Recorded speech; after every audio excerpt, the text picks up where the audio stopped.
News 24। नमस्कार, मैं Divya Singh, Gwalior news 24 में आप सभी का स्वागत है। पहले नागा सन्यासी, फिर कथावाचक, फिर धर्म की रक्षा के लिए वकील के भेष में पहुंच गया सुप्रीम कोर्ट। भारत में धर्म की रक्षा के लिए नागा साधु बन गया वकील। अब थरथर कांपेंगे सनातन विरोधी। कहते हैं कि धर्म की रक्षा के लिए जब कोई नागा ठान लेता है तो दुनिया की कोई ताकत उसे नहीं रोक सकती। एक नागा साधु के अंदर हजारों शक्तियां होती है।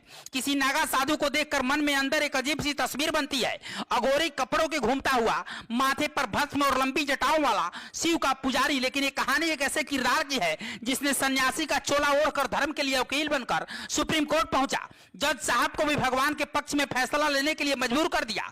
कहते हैं कि एक सच्चा नागा अपनी जुबान से अगर कुछ बोल दे तो वो पत्थर की लकीर बन जाता है। उसकी जुबान से निकला हर एक शब्द सच हो जाता है। नागा साधुओं को गुस्से वाला, सनातन के लिए दुनिया से लड़ जाने वाला माना जाता है।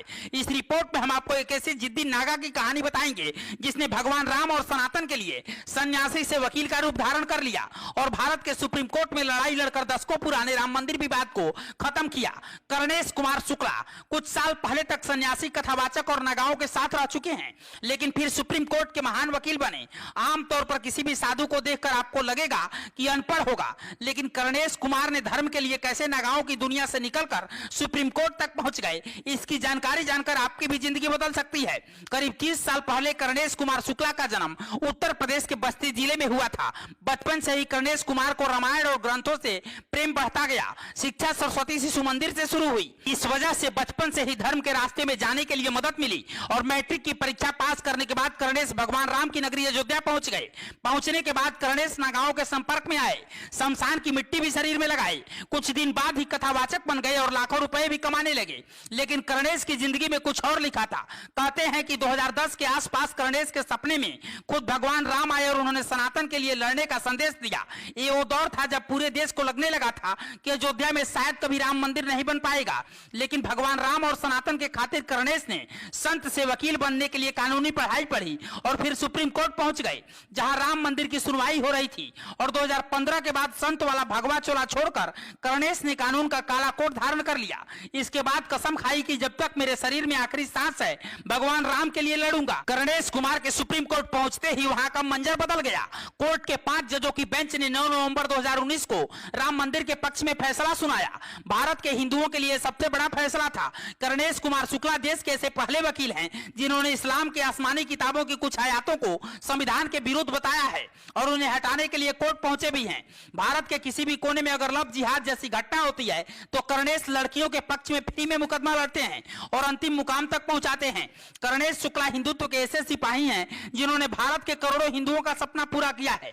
राम मंदिर में जीत के बाद संघ से वकील बने कर्णेश कुमार शुक्ला का अगला लक्ष्य मथुरा है। बाबरी मस्जिद विवाद खत्म होने के बाद ऐसा ही विवाद मथुरा के शाही ईदगाह मस्जिद का है। मथुरा शाही ईदगाह की कहानी 1670 से शुरू होती है। मुगल शासक औरंगजेब ने 1670 में मथुरा में श्री कृष्ण जन्मभूमि को ध्वस्त करने का फरमान दिया। मंदिर को ध्वस्त कर दिया गया। इसके बाद 1618 में बुंदेल राजा यानी कि ओरछा के राजा वीर सिंह बुंदेला ने 33 लाख मुद्राओं से इसे बनवाया था। मुगल दरबार आने वाले इटालियन यात्री निकोलस मनुची ने अपने किताब मुगलों के इतिहास में बताया है कि कैसे रमजान के महीने में श्री कृष्ण जन्मभूमि को ध्वस्त किया गया और वहां ईदगाह मस्जिद बनाने का फरमान जारी हुआ था।